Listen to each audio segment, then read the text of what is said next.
Chicken biryani সবাই কিন্তু পছন্দ করে, তা আবার ঘরে থাকা মশলা দিয়ে। বাসমতি চাউলের চিকেন বিরিয়ানি খেতে কিন্তু অপূর্ব লাগে। জামাই ষষ্ঠী স্পেশাল চিকেন বিরিয়ানি, আর মাত্র কয়েকদিন বাকি আছে জামাই ষষ্ঠী। এই রান্নাটা করব কিন্তু আমি রাইস কুকারে, একেবারে ঝামেলা ছাড়া, কোনো ঝামেলা নেই রান্নার। তো ভিডিওটা কেউ স্কিপ করো না, প্রথম থেকে শেষ পর্যন্ত দেখো।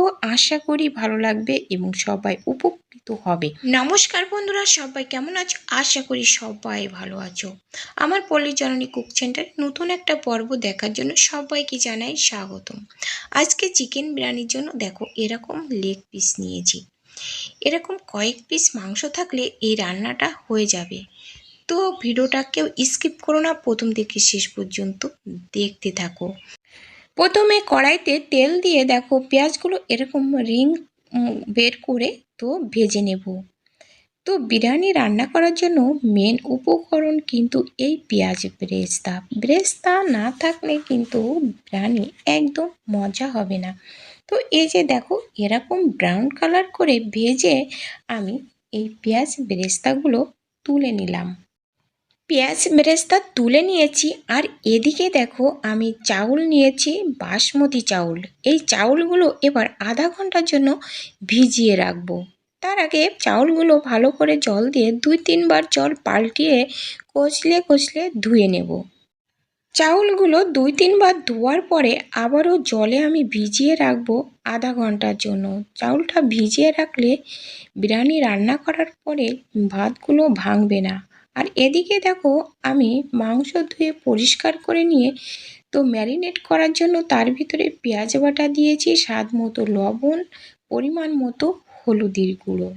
এর ভিতরে এবার শুকনো মশলাগুলো সব একে একে দিয়ে দেব। জিরে গুঁড়ো, ধনে গুঁড়ো, শুকনো লঙ্কার গুঁড়ো, আর 2 চামচ রসুন পাউডার।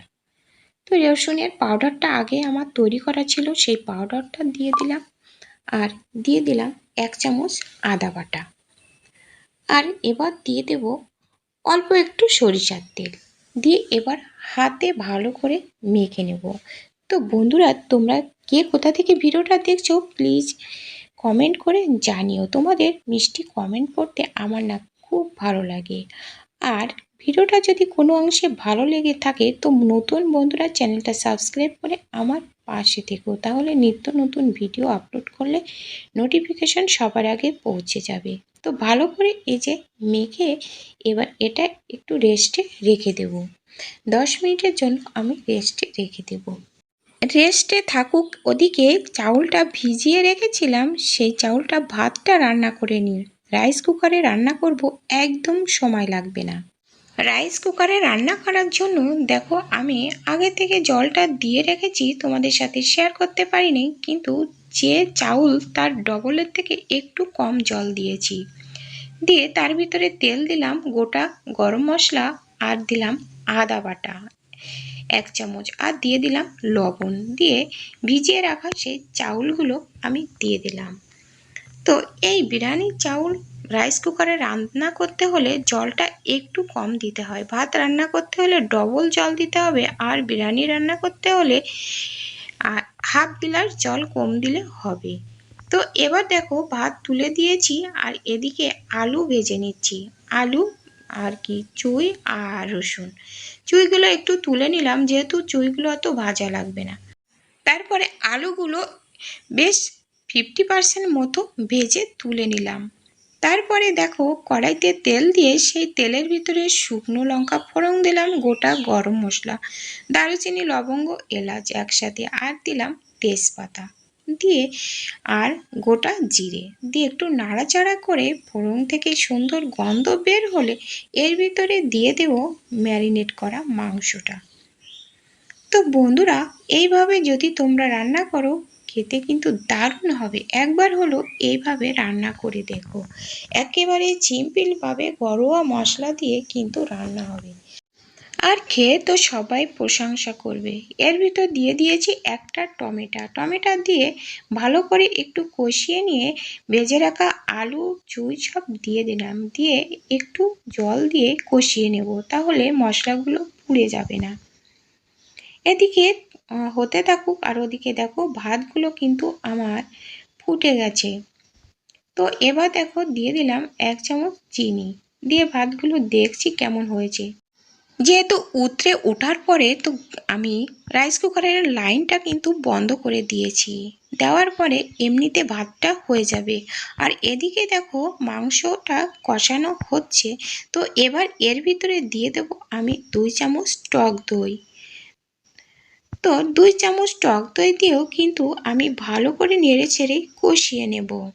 মাংসগুলো আরও একটু কষাতে হবে, ততক্ষণে আমি ভাতগুলো গামলায় ঢেলে নেব, তা না হলে ভাতগুলো আবার অনেক সেদ্ধ হয়ে যাবে।